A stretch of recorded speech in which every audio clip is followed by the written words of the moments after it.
시간이 되었으므로 다 같이 일어서 찬송하며 주일 오전 예배를 하나님께 드리겠습니다.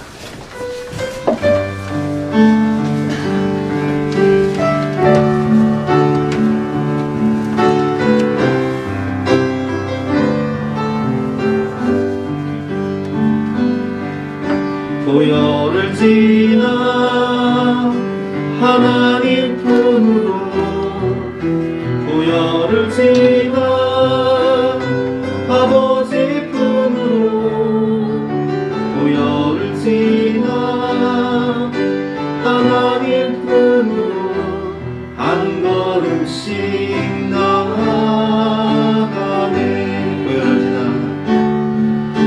보혈을 지나 하나님 품으로 보혈을 지나 아버지 품으로 보혈을 지나 하나님 품으로 한 걸음씩 나아가네. 준비가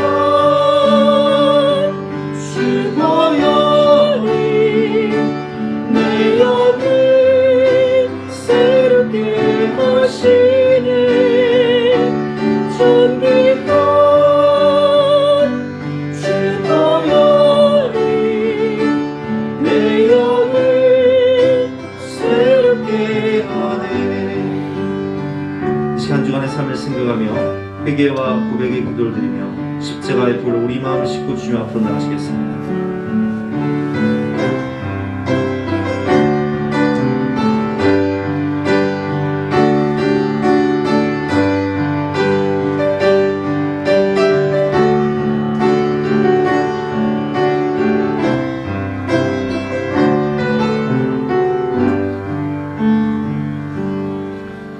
하나님 감사합니다. 오늘도 예수 그리스도의 보혈의 피를 힘입어 우리가 은혜의 보호자 앞에 담대히 나와 회개하고 기도하며 예배드릴 때 주께서 우리를 정결타 말씀하여 주시고 우리에게 풍성한 은혜를 부어주실 것을 믿으니 진심으로 감사드립니다.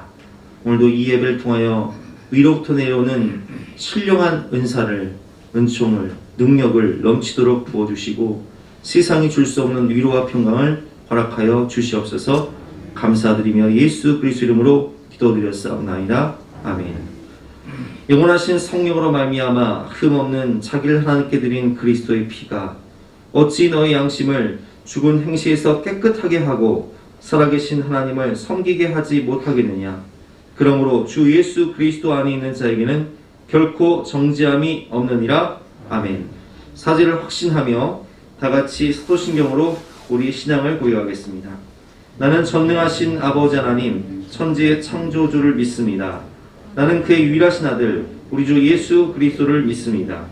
그는 성령으로 잉태되어 동정녀 마리아에게서 나시고 본디오 빌라도에게 고난을 받아 십자가에 못 박혀 죽으시고 장사된 지 사흘 만에 죽은 자 가운데서 다시 살아나셨으며 하늘에 오르시어 전능하신 아버지 하나님 우편에 앉아 계시다가 거기로부터 살아있는 자와 죽은 자를 심판하러 오십니다.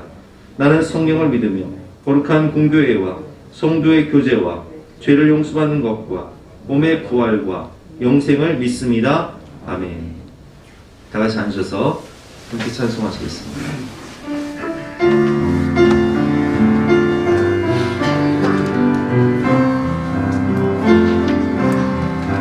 주께 와 엎드려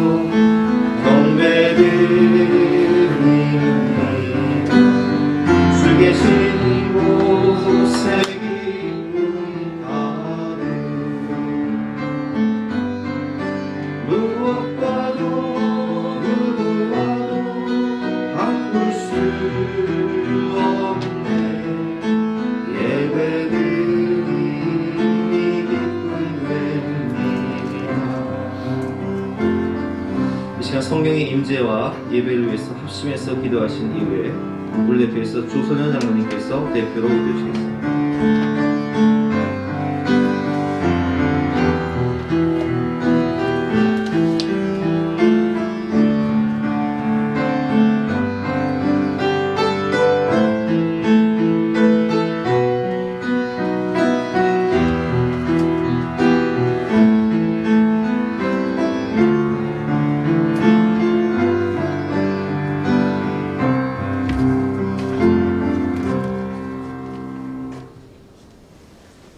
이 땅에서 살아가는 동안 저희들 삶의 무게가 너무도 무거워 감당하지 못하고 지쳐 쓰러질 때면 언제나 불쌍히 여기시고 저희들의 짐을 대신 짊어지시는 주님, 힘겨운 세상살이로 지친 저희들에게 말씀과 찬양으로 위로를 얻게 하시고 십자가 아래 무거운 짐을 내려놓고 주님 주신 평안으로 한 주를 시작하게 하시니 감사합니다.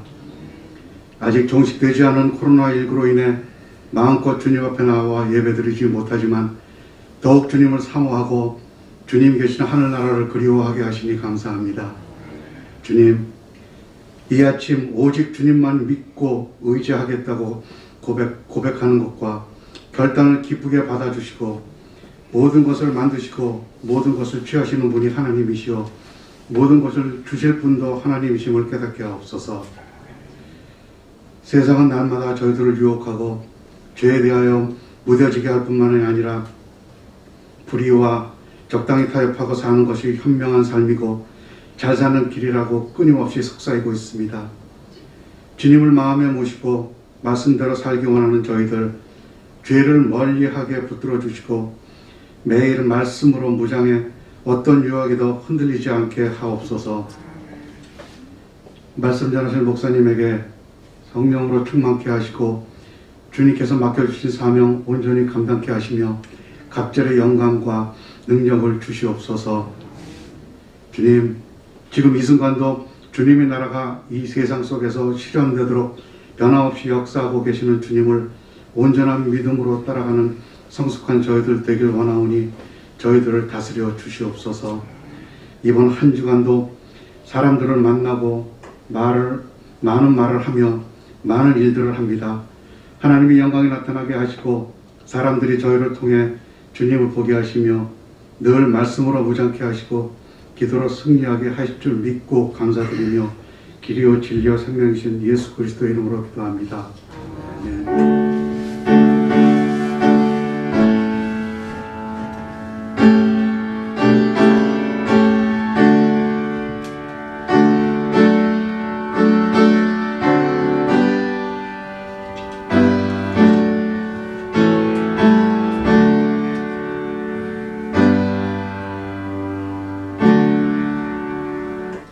반갑습니다. 오늘도 주님 전에 오신 여러분들을 또 영상으로 예배드리는 우리 모든 성도님들을 주님의 이름으로 환영하고 축복합니다. 옆에 계신 분과 인사하시겠습니다.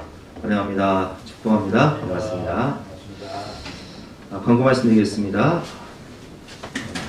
예배 참석, 주중 예배, 주일 예배, 수요 예배, 금요 기도회 모든 예배를 참석하시기를 원하시는 성도님들은 전화, 사무엘에게 신청을 해주시고 참석해 주시기를 부탁드립니다. 예배 마스크를 드리니 가져가시기 바라고요. 2월 예배위원 게시판에 있으니까 읽어보시고 참조하시기 바랍니다. 기타 광고는 주보를 참조해 주시고요. 오늘 주신 하나님 말씀은 사도행전 20장 15절부터 25절까지 말씀인데요. 신약성경 223면입니다.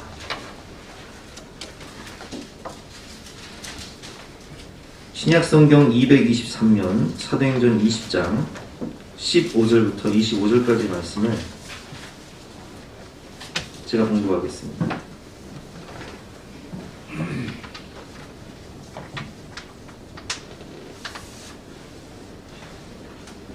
거기를 떠나 이튿날 기후 앞에 오고 그 이튿날 사모에 들르고 또 그 다음날 밀레도에 이르니라. 바울이 아시아에서 지체하지 않기 위하여 에베소를 지나 배 타고 가기로 작정하였으니 이는 될 수 있는 대로 오순절 안에 예루살렘에 이르려고 급히 가미러라. 바울이 밀레도에서 사람을 에베소로 보내어 교회 장로들을 청하니 오매 그들에게 말하되 아시아에 들어온 첫날부터 지금까지 내가 항상 여러분 가운데서 어떻게 행하였는지를 여러분도 아는 바니 곧 모든 겸손과 눈물이며 유대인의 관계로 말미암아 당한 시험을 참고 주를 섬긴 것과 유익한 것은 무엇이든지 공중 앞에서나 각 집에서나 거리낌 없이 여러분에게 전하고 가르치고 유대인과 헬라인들에게 하나님께 대한 회개와 우리 주 예수 그리스도에 대한 믿음을 증언하는 것이라. 보라, 이제 나는 성령에 매여 예루살렘으로 가는데 거기서 무슨 일을 당하는지 알지 못하노라.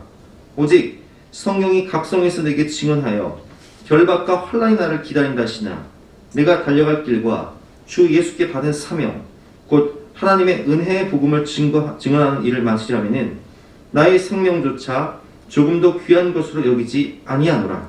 보라, 내가 여러분 중에 왕래하며 하나님의 나라를 전파했으나 이제는 여러분이 다 내 얼굴을 다시 보지 못할 줄 아노라. 아멘. 오늘은 밀레도에 대해서 배울 텐데요. 우리가 지난 주간 수요 예배를 통해서 우리 그 미둘레네 그리고 기오 3호 섬에 대해서 배웠습니다. 굉장히 아름다운 섬이었고 그 섬에서 태어난 인물들의 그 삶을 통해서 선한 영향력이라는 주제로 우리가 이 세 가지 지역을 배웠는데 오늘은 밀레도입니다. 밀레도는 어떤 지역인지 우리 잠깐 영상을 보고 그리고 말씀을 듣도록 하겠습니다.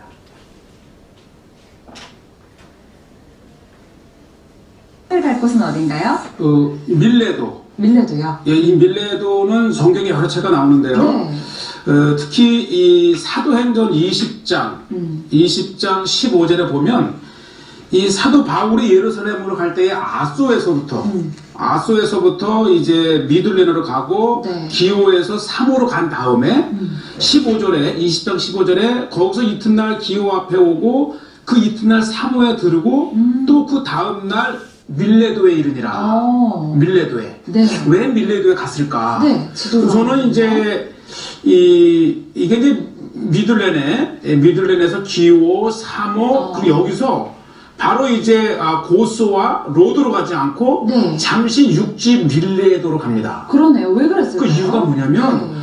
사실 사도행전 20장에 보면 가슴 찐한 장면들이 굉장히 많이 나와요. 네. 그러니까 이 바울이 에베소에서의 목회는 굉장히 애착을 가지고 또 오랫동안 목회했던 곳인데 네. 예루살렘으로 가는 길에 이 에베소를 보고 싶었던 거예요.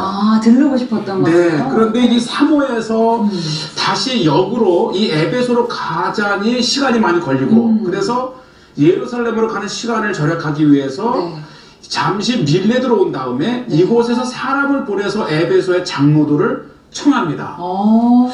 그런데 이 사도행전 20장에 보면요. 네. 제가 이제 밀레도에서 이 말씀을 읽으면서 이 사도 바울의 그 유명한 말 내가 달려갈 길과 주 예수께 받은 사명 곧 하나님의 은혜의 복음을 증언하는 일을 마치려 하면은 이제 자기의 이제 마지막 때를 예고를 하고 25절에 이런 말을 합니다. 다시는 내가 이 장로들에게 네. 다시 내가 너희를 보지 못할지도 몰라 하면서 마지막 당부를 하니 이 정들었던 이 에베소의 장로들과 이 교인들이 얼마나 슬프겠어요. 그렇죠. 그래서 그들이 여러 이 말씀을 듣고 다 바울의 당부를 듣고 36절에 네.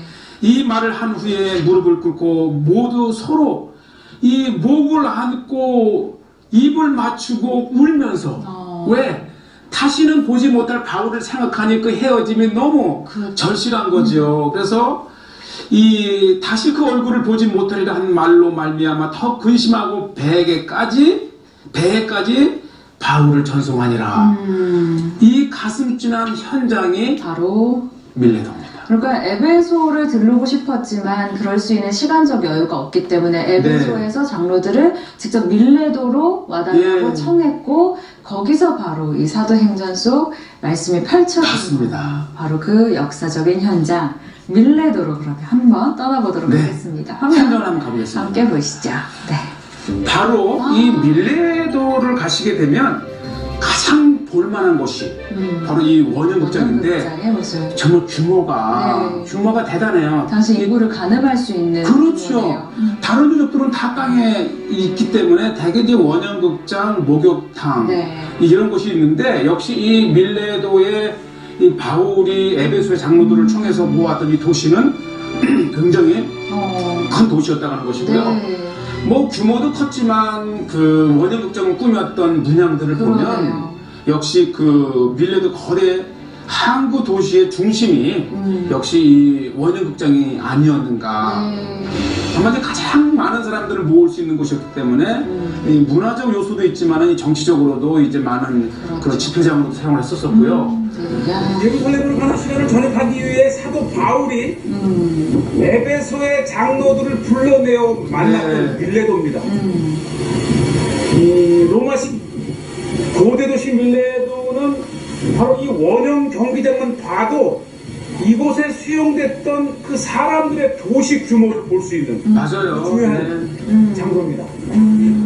이 항구 도시 에베소만큼이나 거대했던 도시고요. 이 전 지역이 다 유적지랍니다. 지금 이제 일부 몇 개 정도만 발굴을 해놓고 네. 이제 일부 발굴물들을 전시해 놓은 박물관. 그래서 꼭 박물관 한 보시기 원하고 요게 이제 VIP석이었던 거예요. 네. 예나 지금이나 이제 VIP석을 만들어서 아주 멋진 공연과 이런 여러 집회를 할 수 있었던 곳이고요. 네. 밀레도, 에베소, 그 다음에 남쪽으로 바다라, 무라, 아탈리아. 예, 제가 셀카를. 지점에 쓰면 아주 올림이 좋아서 맞아요. 이곳에 모인 수천의 사람들에게 육성으로 이 이야기를 전할 수 있는 그런 그렇죠. 시스템을 가지고 있었습니다. 아마 사도 바울은 이 소아시아의 고대 로마 도시를 찾을 적마다 아마 이렇게 외쳤을 것 같아요.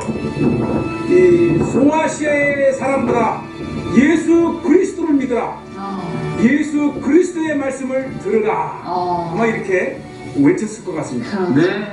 바울은 이제 가는 곳마다 유대인 회당, 또 그 인들이 많이 모이는 곳에서 이제 복음을 전했고, 요거 또 이제 가장 괄목할 만한 건물 중에 하나인데, 요게 목욕탕이에요. 아, 이게요. 네.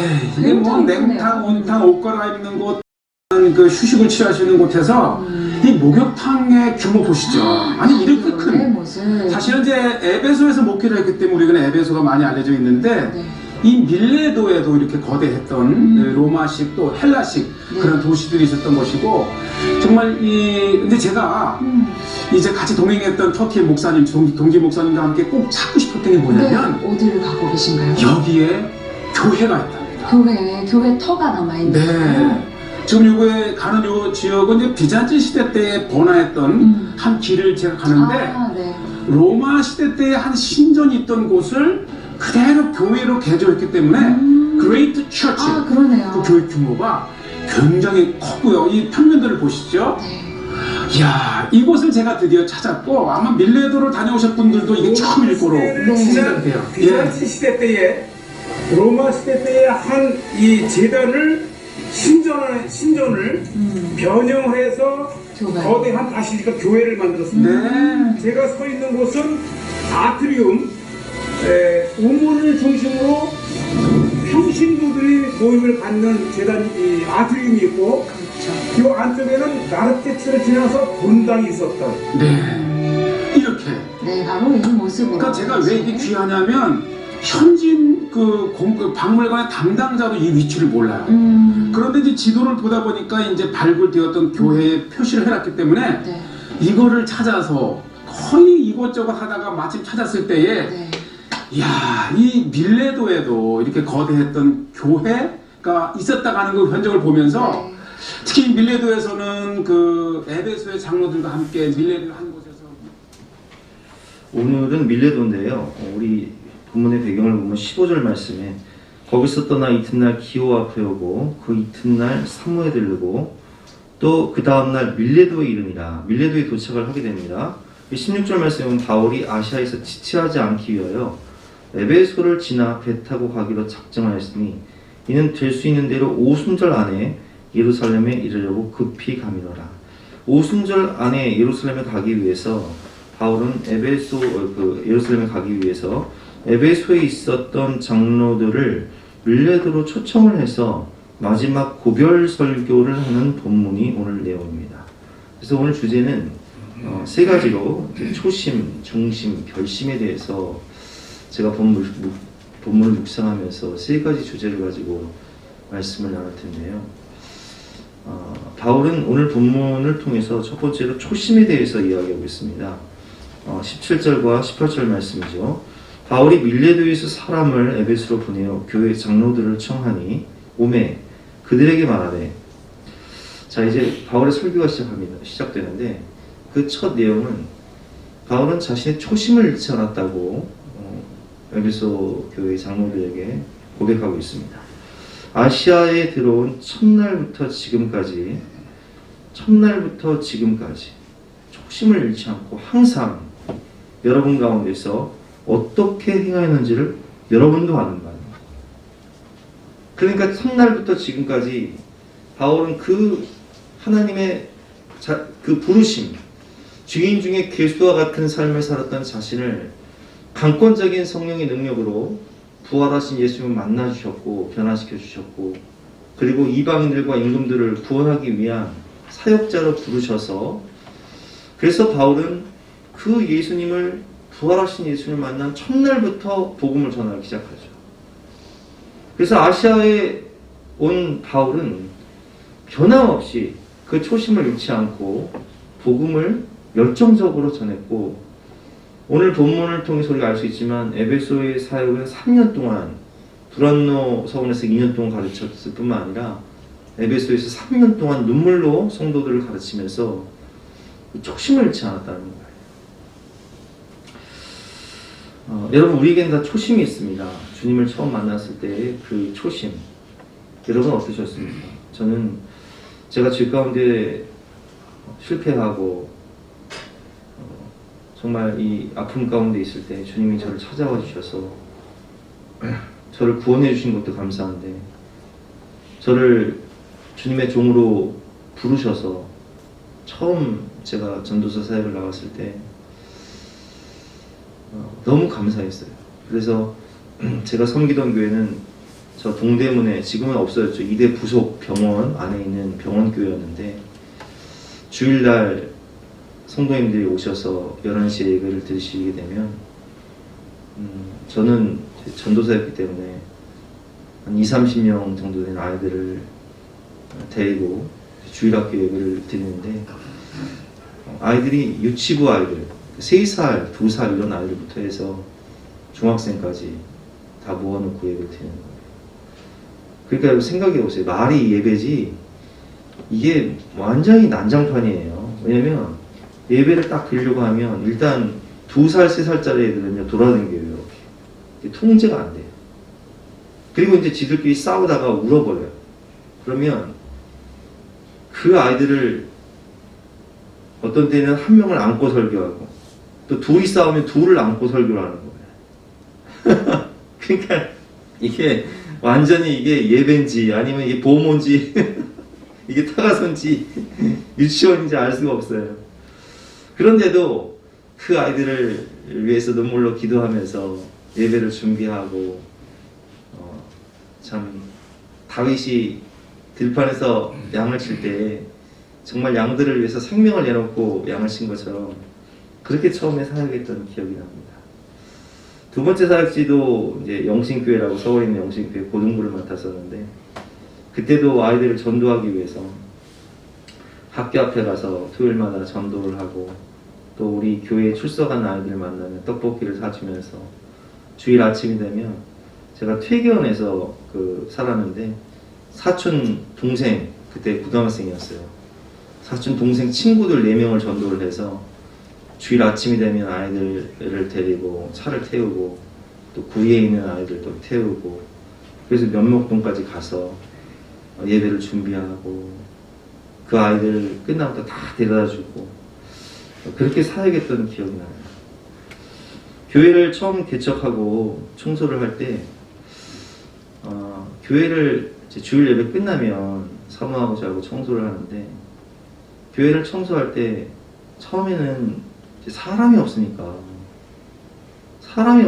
청소가 이게 너무 이게 뭐 할 게 없는 거예요, 청소가. 그러다가 교회가 부흥되면서 어린아이들도 많이 오고 성도님들도 많이 오시고, 그리고 이제 주일 예배 끝나고 청소를 할 때면 막 먼지가 수북히 쌓이고 쓰레기가 가득하고, 그러면 청소를 하면서 이런 기도를 해요. 아유, 하나님 감사합니다. 다음 주에는 더 많은 영혼들을 보내주셔서 더 청소하는 게 어렵고 힘들수록 하나님 감사합니다. 다음 주에는 더 많은 영혼들을 보내주시옵소서. 이런 기도를 했던 기억이 납니다. 초심이죠. 우리가 항상 기도하는 것은 초심을 잃지 않게 해달라고 기도합니다. 저도 마찬가지예요. 제가 우리 남성 목장식들과 함께 주일이면 함께 교제하고 또 목장 모임하고 나가서 운동하고 저녁에 고기 구워 먹고 또 아이들 데리고 수련회를 가면 우리 아이들과 밤새 기도회하고 또 방에 와서 같이 친교하고 교제하고 그것이 너무 행복하고 기뻤고 지금도 그 마음은 변하지 않았어요. 아이들 데리고 수련회를 갈 때면 함께 방 안에서 밤을 지새면서 친교하고 이야기하고 교제하고 너무 기쁘고 행복해요. 우리는 늘 초심을 잃지 않게 해달라고 기도해야 됩니다. 직장생활도 마찬가지죠. 우리가 직장생활 할 때도 초심이 있어요. 근데 저는 우리 청년들에게 권면하고 싶은 것은 직장생활을 할 때 직장생활을 처음 하게 되면 너무 좋은 곳을 들어가려고 하지 마세요. 왜냐면 제 경험을 보면 저는 고등학교를 졸업하고 처음 취업한 곳이 저 와이셔츠 공장의 시다발이었는데 월급 17만 원 받았어요. 근데 그렇게 이제 그 시다발이 하다가 또 방판 영업도 하고 그리고 이제 IMF 터지면서 실업자 생활도 하다가 취직한 곳이 그 초등학교 급식실에서 밥하고 또 식당 청소하는 일이었는데 1000명분 밥을 제가 혼자 다 하고 그리고 아이들 급식 끝나면은 그 1000명이 식사한 그 식당을요 일일이 의자를 다 그 식탁 위에 올려가지고 그걸 다 빗자루 닦고 그리고 대걸레질하고 또 의자를 내리는 일을 의자 1000개를 올렸다 내렸다 그걸 혼자 했어요. 근데 그런 일을 하다 보니까 어떤 마음이 드냐면 지금 뭐 제가 담임 목사가 돼서 교회 청소도 가끔 할 때가 있는데 그게 뭐 전혀 힘든 일이 아니에요. 그런 일들을 다 겪어보고 제게 맞는 옷을 입으니까 지금 하는 일은 사역은 그때에 비하면 아무것도 아닌 거예요. 그런데 너무 좋은 편한 곳에 가서 아주 대우받으면서 일을 하다가 그 실패하고 어려움을 겪으면 다른 곳을 못 가는 경우들을 많이 보거든요, 청년들이. 그래서 우리가 그 거창 고등학교의 교장 선생님이었던 전용창 아주 훌륭하신 교장 선생님도 그 거창 고등학교를 명문으로 만들면서 거창 고등학교에 취업 10계명을 만들었습니다. 그 취업 10계명을 보면 첫 번째 월급이 적은 쪽을 택하라. 내가 원하는 것이 아니라 나를 필요로 하는 것으로 택하라. 승진의 기회가 거의 없는 것을 택하라. 모든 것이 갖추어진 것을 피하고 처음부터 시작해야 하는 황무지를 택하라. 앞을 다투어 모여드는 곳은 절대 가지 말라. 아무도 가지 않는 곳으로 가라. 장래성이 전혀 없다고 생각되는 곳으로 가라. 사회적 존경 같은 건 바라볼 수 없는 곳으로 가라. 한가운데가 아니라 가장자리로 가라. 부모나 아내나 약혼자가 결사반대하는 곳으로 가라. 틀림없다. 의심하지 말고 가라. 왕관이 아니라 단두대가 기다리고 있는 곳으로 가라. 이렇게 직업 선택의 10계명을 학생들에게 가르쳤어요. 이렇게 사회생활을 처음 할 때 초심을 잃지 않고 정말 힘든 일, 어려운 일을 하다 보면 다음에 취직할 때는요, 무슨 일을 하든 감사함을 할 수 있는 거예요. 무슨 일이든지 기쁨으로 할 수 있는 거예요. 이게 초심이죠. 가정생활도 마찬가지입니다. 우리가 가정생활을 할 때 초심을 잃지 말아야 돼요. 배우자와 오래 살다 보면 서로 원망하고 불평하고 또 책임 전가하고 그런 모습을 많이 볼 수 있는데 사실 저는 우리 그 사모를 볼 때마다 그런 생각이 들어요. 제가 20대 중반에 우리 사모가 20대 중반 때에 저를 만나서 이제 결혼을 했는데 지금은 완전히 아줌마 됐잖아요. 붕붕하니 그냥 아줌마 돼가지고. 근데 우리 사모를 볼 때마다 제가 감사한 것은 왜 저렇게 아줌마가 됐냐. 나 만나서 고생했어. 저 만나서 아들, 딸 낳고 애들 키우느라고 고생하잖아요. 근데 그 고생하는 걸 당연히 여기면 안 돼요.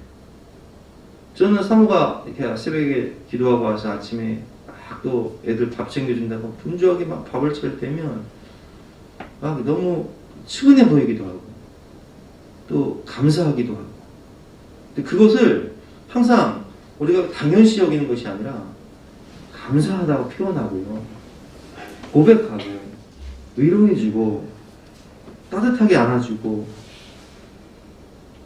우리가 아이들을 낳았을 때요, 생각해 보세요. 저도 아이 진겸이 수혜 사랑이를 낳고 그냥 그 존재 자체만으로도요 너무 감사한 거예요. 아빠 하면서 막, 제가 신대원 다닐 때 그럼 그 7개월 8개월밖에 안 된 놈이 아빠 하면서 막 달라붙고, 사랑스러운 딸들이 제가 집에 오면 막 노래를 부르고 율동을 하고 얼마나 사랑스러워요. 그래서 저는 우리 아이들이요 그렇게 공부를 잘하지 못해도요 그냥 너무 감사해요. 존재 자체로만도 사랑스러워요. 뭐 우리 진겸이가 학원 갔다 와서 하루 종일 집에서 게임을 해요. 근데 저는 어떤 생각이 나면 진겸이 머리 쓰다듬으면서 이렇게 얘기를 해요. 아이고 우리 진겸이, 우리 아들 밖에 나가서 사고 안 치고 집에서 조용히 게임만 하고 건강하게 자라주니 감사하다, 고맙다 이놈아. 전 이래요. 여러분, 우리 아이들이 밖에 나가서 큰 사고 안 치고 그냥 건강하게 자라주는 것만으로도요 그 존재 자체로만도 감사하시기 바랍니다.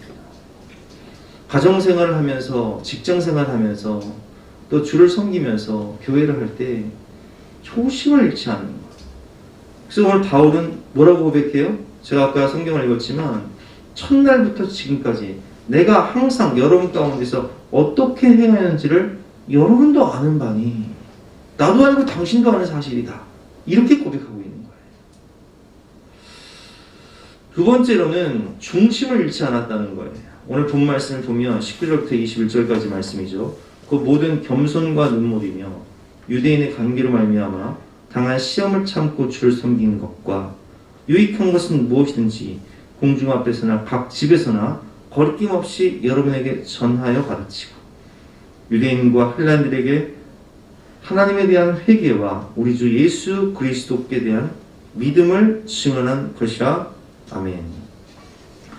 이 중심, 마음의 중심을 지키고 사는 것이 얼마나 중요합니까? 근데 오늘 본문 말씀을 보면 바울은 그 마음의 중심을 지키고 살았는데 첫 번째 어떤 중심을 지켰냐? 19절 말씀이죠. 곧 모든 겸손과 눈물이며, 바울은 겸손한 마음의 중심을 지켰다는 거예요. 이 겸손의 마음은요 바로 예수님의 마음입니다. 빌립보서 2장 3절 말씀에 보면 주님의 마음은 무엇이냐? 남을 나보다 낮게 여기는 마음, 더 높게 여기는 마음이에요. 그래서 빌립보서 2장 5절 말씀에 너희 안에 이 마음을 품으라 곧 그리스도 예수의 마음이니 그는 근본 하나님의 본체시나 하나님과 동등됨을 취할 것을 여기지 아니하시고 오히려 자기를 비워 종의 형체를 가지사 사람들과 같이 되셨고 사람의 모양으로 나타나사 자기를 낮추시고 죽기까지 복종하셨으니 곧 십자가에서 죽으십니다.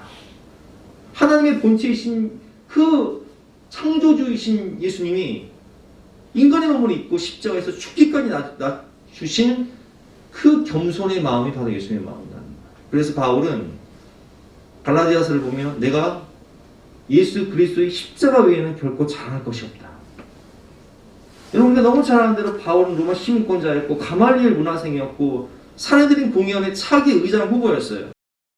모든 정치적인 능력과 학벌과 명예와 권세가 대단했지만 그 모든 것을 배설물로 여기고, 그리고 자신의 이력서에 뭐라고 썼냐? 나는 죄인 중에 괴수다. 이 마음의 중심을 찾았다는 거예요. 겸손의 마음. 그리고 바울은 눈물로 기도했다는 거예요. 사랑의 마음을 잃지 않았다는 거죠.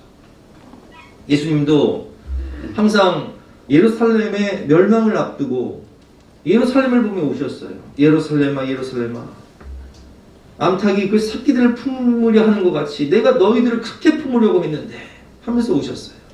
나사로의 죽음 앞에서 오시고 죽어가는 영혼들을 불쌍히 여기면서 우시고 그 사랑의 마음을 잃지 않았다는 거예요. 그 마음의 중심, 예수님의 그 사랑을 잃지 않았다는 거예요. 바울은 눈물로 기도했다라고 표현을 하고 있습니다.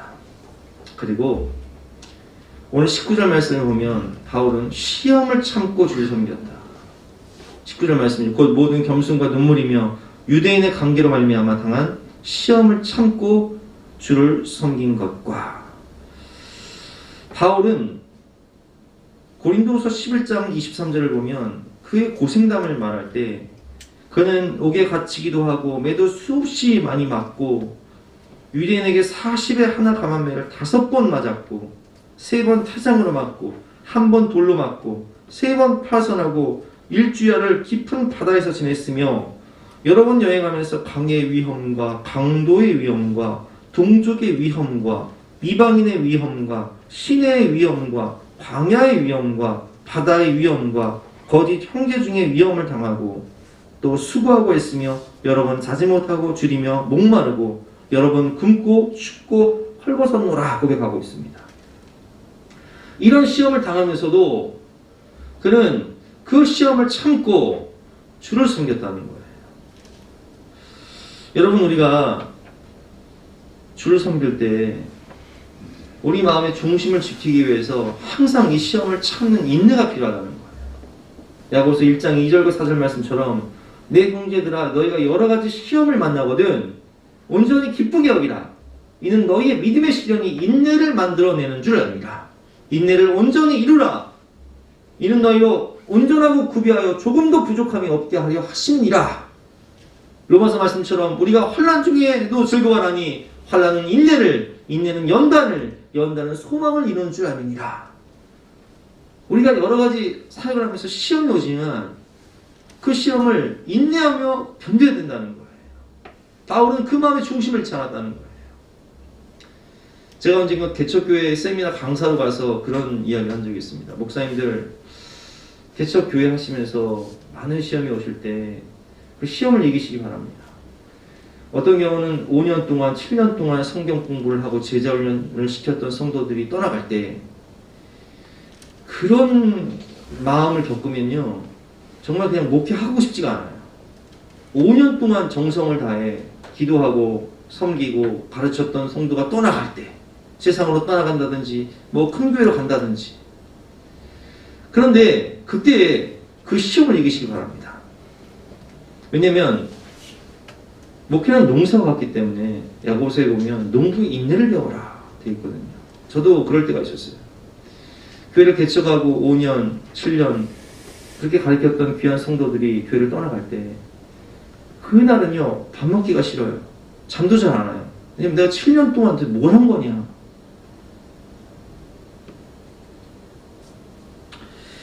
그러나 농사를 짓다 보면 때로는 가뭄이 오기도 하고 때로는 태풍이 오고 그래서 정성껏 빌렸던 과수원의 사과가 배가 떨어지기도 하잖아요.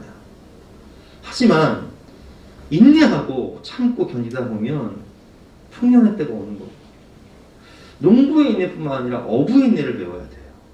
자 보세요. 베드로가 예수님을 처음 만났을 때 성경을 보면 예수님께서 베드로에게 뭐라고 말씀하시죠? 베드로는 이미 밤이 새도록 그물을 던졌지만 얻은 것이 없어요. 그리고 이미 그물을 씻고 피곤한 몸을 이제 이끌고 집에 가 쉬려고 하는데 예수님께서 뭐라고 말씀하시냐? 깊은 곳에 그물을 던져라. 베드로는 이렇게 말합니다. 주여, 내가 밤이 새도록 그물을 던졌으나 얻은 것이 없지만은 주의 말씀에 의지하여 내가 그물을 내리리이다. 여러분 이 말씀을 통해서 깨달을 수 있는 게 뭐냐? 어부는 얻은 것이 없어도 밤이 새도록 그물을 던져요. 왜? 그렇게 밤이 새도록 그물을 던지다 보면 월척 한 마리 건지는 거예요. 그게 인내예요. 그 인내가 있었기 때문에 예수님께서는 그 베드로의 자세를 보시고 나를 따라오너라. 내가 사람 낚는 어부가 되리라. 이렇게 말씀하시는 거예요. 우리가 자식을 키우는 것도 마찬가지예요. 우리 지난 금요일 다니엘 기도회 때 그 이본 목사님이라는 분이 오셔서 간증하셨는데 그분 22년 동안 미국 교도소에서 무기수로서 감옥생활 하셨어요.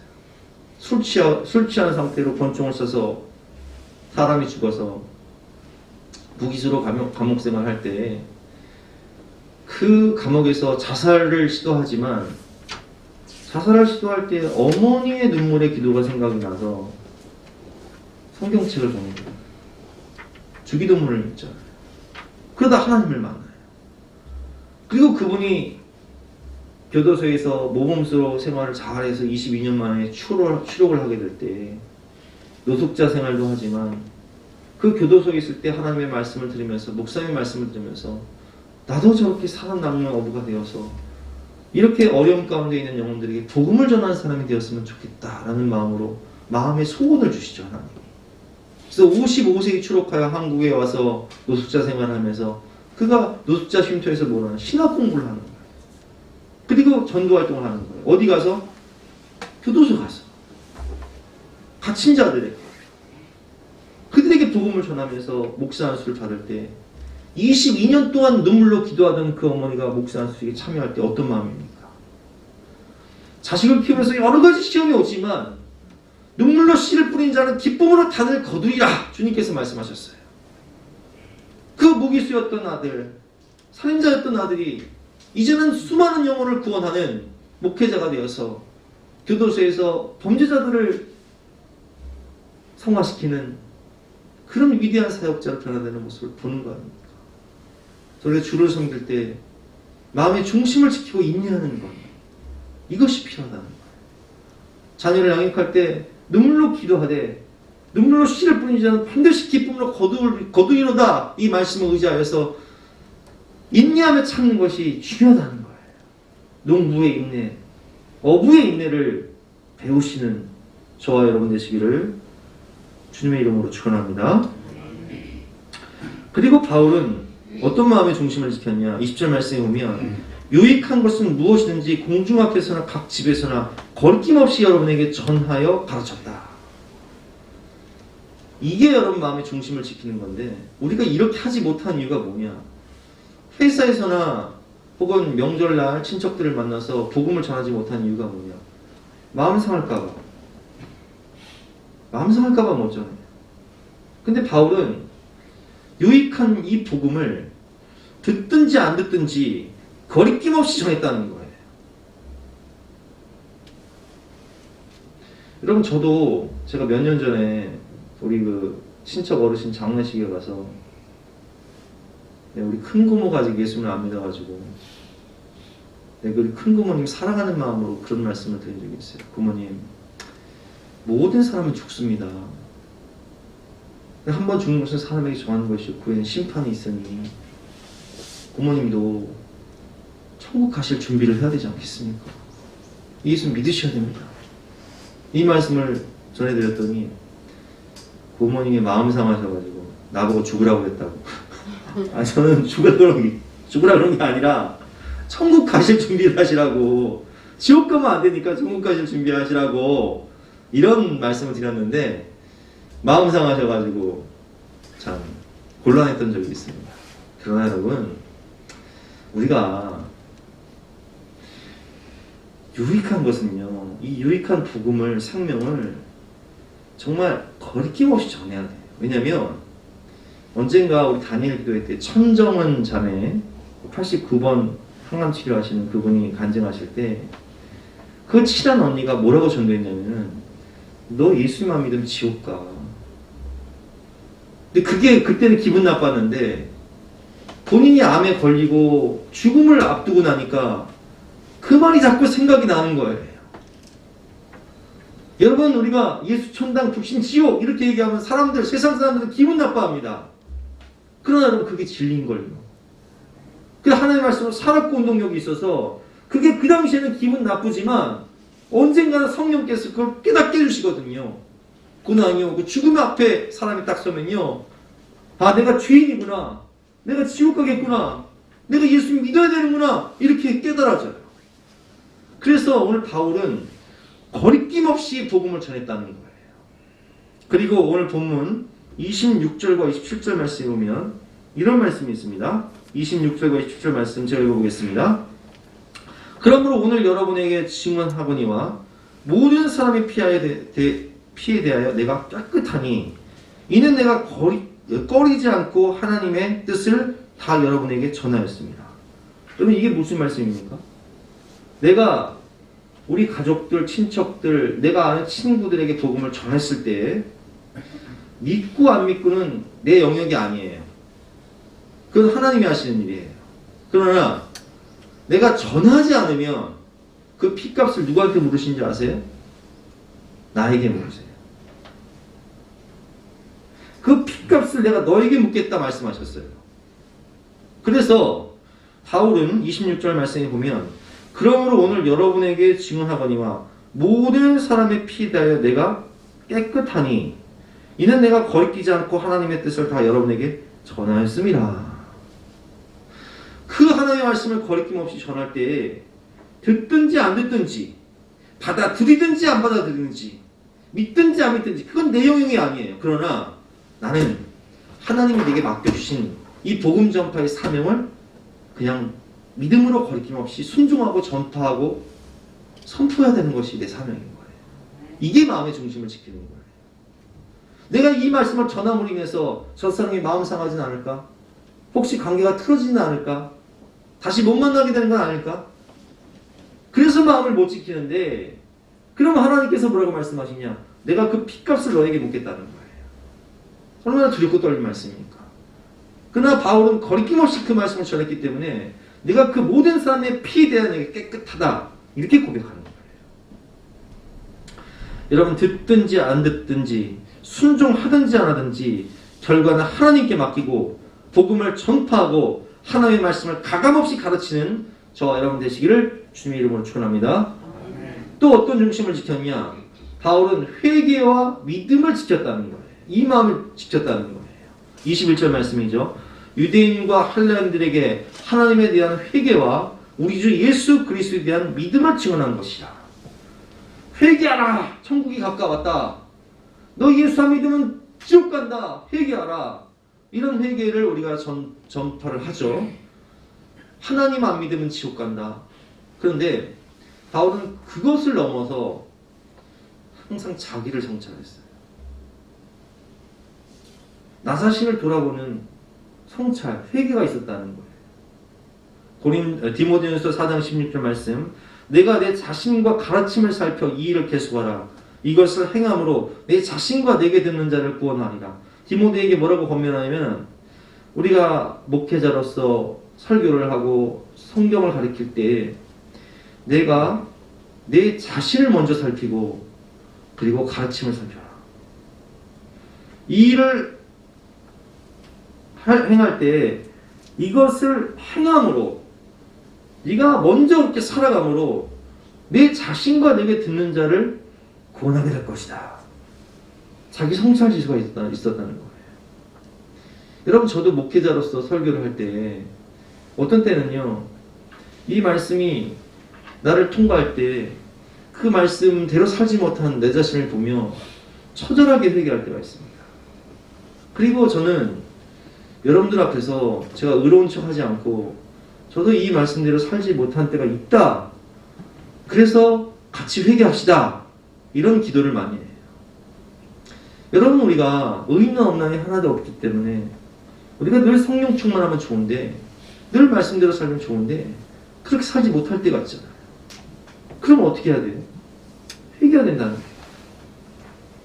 고린도전서 9장 27절 말씀처럼 내가 내 몸을 쳐 복종하게 함은 내가 남에게 전파한 후에 자신이 도리어 버림을 당할까 두려워함이로다. 남에게는 예수 믿고 말씀대로 살라고 선포하고 자신은 그렇게 살지 못한다면 복음을 전한 후에 나는 버림을 당하는 거예요. 얼마나 비참한 거예요. 그래서 우리는 나 자신을 살펴보고 내가 하나님 말씀대로 살지 못하는 것이 있으면 하나님 앞에 회개하고 하나님 나도 이렇게 살지 못하지만 이 말씀을 전파할 때 성령 하나님 날 도와주셔서 이 말씀이 내 삶의 실제가 될 수 있도록 도와주시고 이 말씀이 내 삶의 경험이 되게 하여 주시고 이 말씀이 나를 통과하고 이 말씀이 나를 지배하여서 나도 이 말씀을 따라 주님을 닮아가며 살아갈 수 있도록 도와주시옵소서. 이런 회개가 있었다는 거예요. 그리고 바울은 믿음이 있었다는 것이죠. 예수 그리스도를 믿으십시오. 예수를 믿어야 구원 받습니다. 이런 믿음뿐만 아니라 나의 믿음을 돌아보는, 내 믿음이 어떠한가, 하나님 앞에서 내 믿음이 어떠한가를 돌아보는 거예요. 고린도서 13장 5절 말씀이죠. 너희는 믿음 안에 있는가? 너희 자신을 시험하고 너희 자신을 확증하라. 예수 그리스도께서 너희 안에 계신 줄을 너희가 스스로 알지 못하느냐? 그렇지 않으면 너희는 버림받은 자니라. 내가 과연 하나님의 말씀 안에 정말 예수 그리스도 안에 있는 믿음 안에 있는가? 너 자신을 시험하고 너 자신을 확증해라. 그 중심을 잃지 않고 항상 코람되어 하나님 앞에서 자신을 돌아보고 점검하는 그런 믿음 안에 있었다는 거예요. 여러분, 이게 중심을 지킨다는 거예요. 제가 여러 가지 말씀드렸습니다. 겸손의 마음, 사랑을 잃지 않는 눈물, 시험을 참고 인내하는 것, 유익한 것은 가감없이 선포하는 것, 회개와 믿음, 모든 것을 잃지 않고 중심을 지켰던 바울처럼 우리 또한 중심을 지키시는 저와 여러분 되시기를 주님의 이름으로 축원합니다. 세 번째로 바울은 결심을 잃지 않았어요. 오늘 본 말씀을 보면 그는 성령에 매여 예루살렘으로 가는데 오직 성령이 각성에서 내게 증언하여 결박과 환난이 나를 기다린다 하시나 내가 달려갈 길과 주 예수께 받은 사명 곧 하나님의 은혜의 복음 증언하는 일을 마치려면은 나의 생명조차 조금도 귀한 것을 여기지 아니하노라. 보라 내가 여러분 중에 왕래하며 하나님의 나라를 전파하였으나 이제는 여러분이 다 내 얼굴을 다시 보지 못할 줄 아노라. 여러분 빨간색 글씨만 한번 보세요. 지금 성령께서는 바울에게 분명히 밝히 말씀하십니다. 네가 예루살렘으로 가면 분명히 결박과 환난을 기다릴 것이다. 그리고 너는 죽을 수도 있다. 그래서 바울은 그 죽음 앞에서 내가 복음 증거하는 그 사명을 마치는 일을 위해서라면 나의 생명조차 조금도 귀한 것을 여기지 않는다라는 순교의 결단을 하고 있는 거예요. 그리고 25절 말씀에 보면 에베소 교회 장로들과 인사를 하면서 이제는 너희들이 다시 내 얼굴을 보지 못할 것이다. 마지막 유언과 같은 인사를 하고 있는 거예요. 이 결심, 이것은 성령이 주신 마음이죠. 코로나19 시대에 저는 성도들이 알곡과 가라지로 갈라지는 것을 봅니다. 시험이 오니까 알곡과 가라지로 갈라지는 거예요. 여러분 그때 결단을 잘해야 돼요. 아브라함이 믿음의 조상이 될 수 있었던 이유가 있습니다. 그는 하나님께서 본토 친척 아비 집을 떠나 내가 내게 지시할 땅으로 가라 이렇게 명령하실 때 그 자리에서 모든 것을 버리고 말씀에 의지하여 결단하고 떠나는 거예요. 귀한 아들 이스마엘을 낳았는데 가정에 불화가 생기고 어려움이 옵니다. 근데 하나님께서 말씀하시는 거예요. 이스마엘도 큰 나라가 될 것이고 한 민족을 이루리라. 걱정하지 말고 내보내라. 아브라함은 결단합니다. 세월이 지나 아들 100세 이삭을 낳았는데 눈에 넣어도 아프지 않은 아들, 내 생명보다 귀한 아들을 모리아 산에 가서 번제물로 바쳐라 말씀하셨어도 그는 결단을 해요. 그래서 그가 믿음의 조상이 될 수 있었던 거예요. 여러분, 우리도 인생을 결단할 때가 있습니다. 결심할 때가 있다는 거예요. 어느 편에 설 것인가? 코로나19 시대의 통계를 보면 코로나19가 끝나고 나는 앞으로는 교회 출석하지 않고 그냥 계속 영상 예배만 드릴 것이다. 이렇게 고백하는 성도들이 많다는 거예요. 근데 여러분, 이렇게 가난한 성도들, 교회에 출석하지 않고 신앙생활하는 가난한 성도가 늘어나는 이때에 집에서 영상이나 보고 교회에 출석하지 않고 봉사도 하지 않고 헌신도 하지 않고 신앙생활하면 편할 것 같지만 여러분 그건 착각이에요. 왜 그런지 아세요?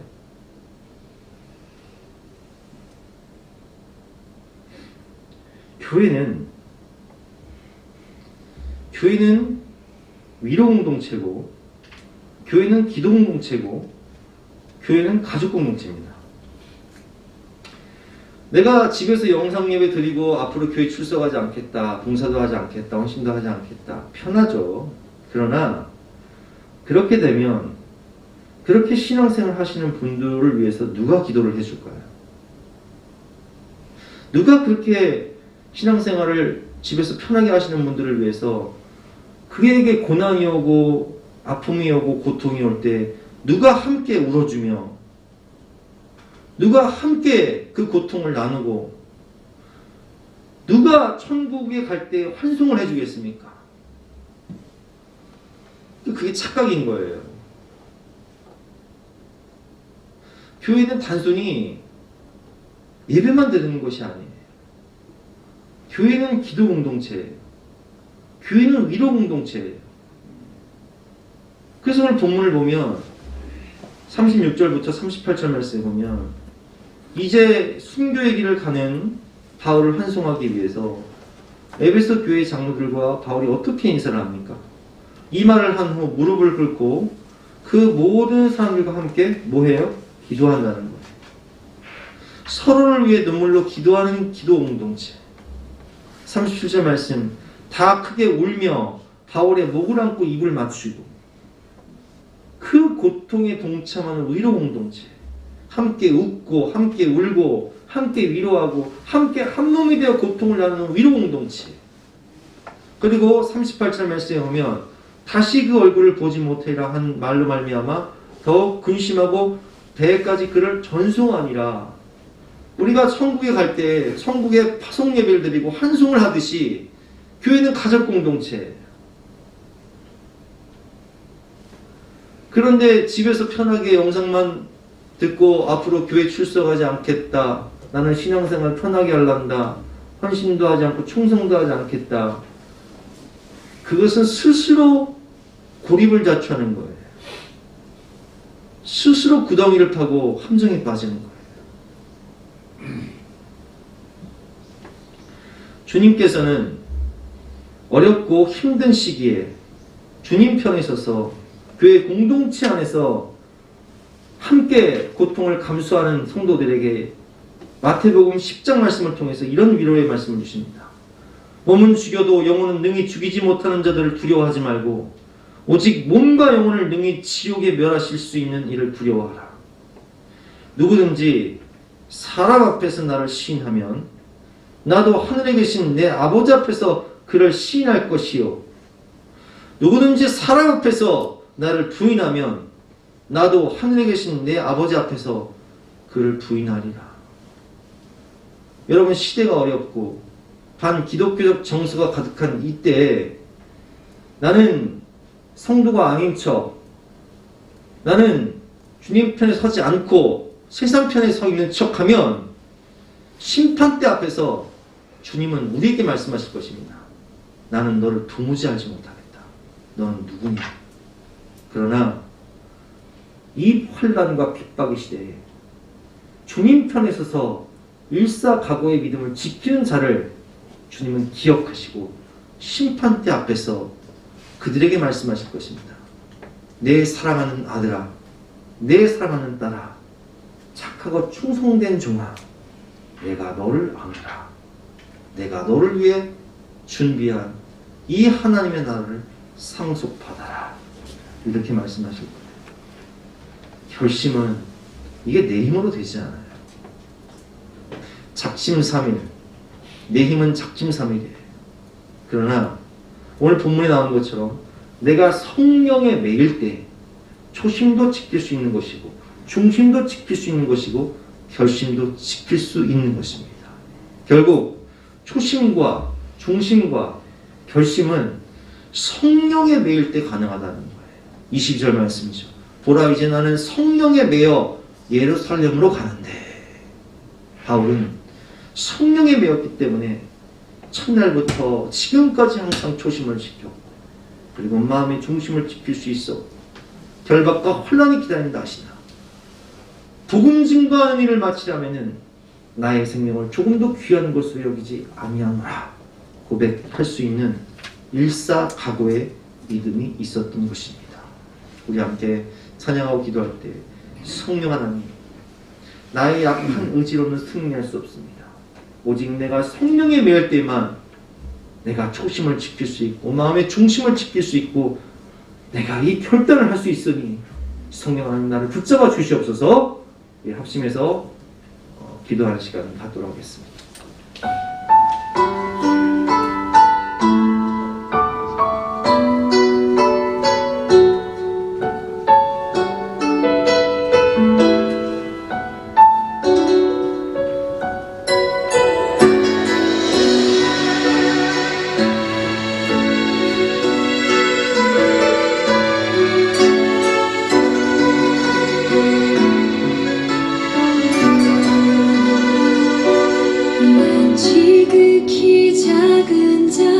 죄인 중에 괴수 무익한 난 부르셔서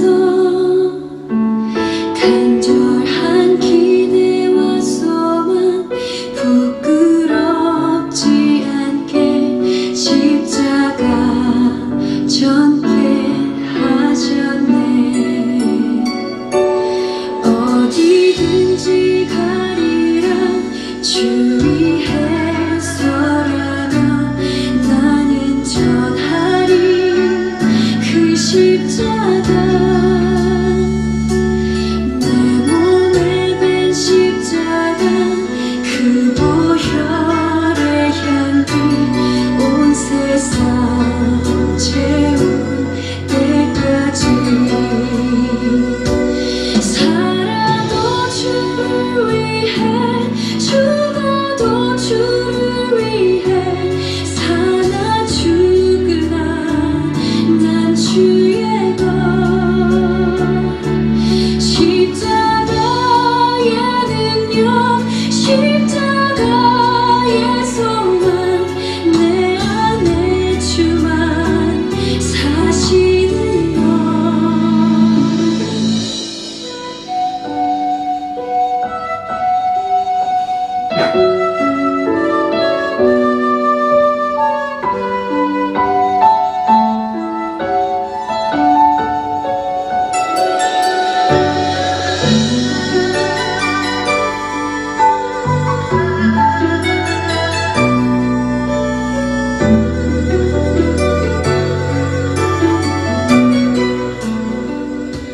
살아도 주를 위해 죽어도 주를 하나님, 우리가 초심과 중심과 결심을 지키기 위해서는 오직 성령의 도우심이 필요합니다.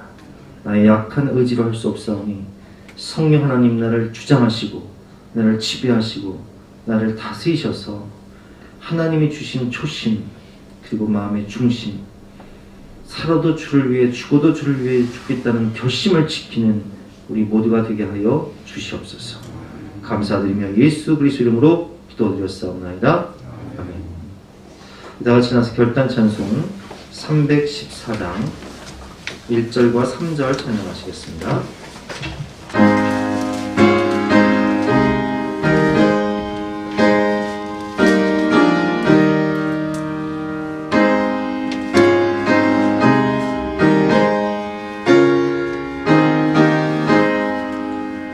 내 구주 예수를 더욱 사랑 엎드려 비는 말 들으소서.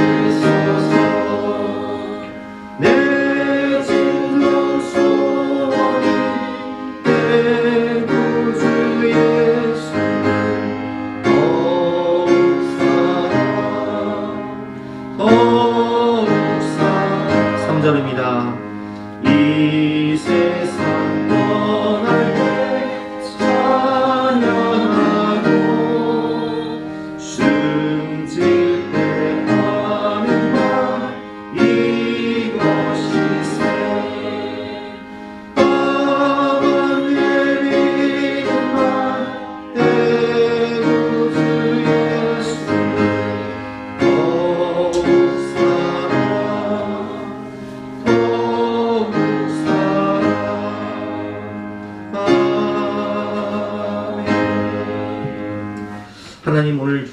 말씀 따라서 우리가 더욱더 주님을 사랑하고 영혼들을 사랑하는 마음의 중심을 지키고 초심을 지키고 주를 위해 살고 주를 위해 죽는 결심을 지켜 하나님 나라에 들어갈 때 칭찬받는 의의 멸류관을 생명의 멸류관을 다 받는 우리 모두가 되게 하여 주시옵소서. 먼저 그의 나라와 그의 의를 구하는 하나님의 백성들의 가정과 기업과 자녀와 앞날을 지켜주시고 보호하시고 형통케 해주시고 복의 복을 더하여 주시옵소서. 감사드리며 예수 그리스도 이름으로 기도드렸사옵나이다. 지금은 우리 구주 예수 그리스도의 은혜와 하나님의 독생자를 주신 영원하신 사랑과 성령님의 감화감동 역사하심이 우리 모든 성도님들 머리머리 위에 앞날 위에 지금 영원까지 함께 하시기를 간절히 축원하옵나이다. 아멘.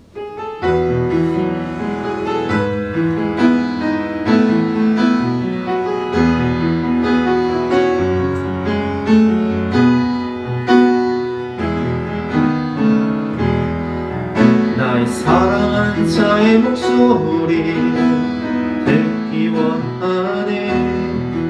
나의 사랑 나의 어여쁜 사랑 밤에 드는 미란 곳에서 듣기 원하네. 부드러운 주님의 음성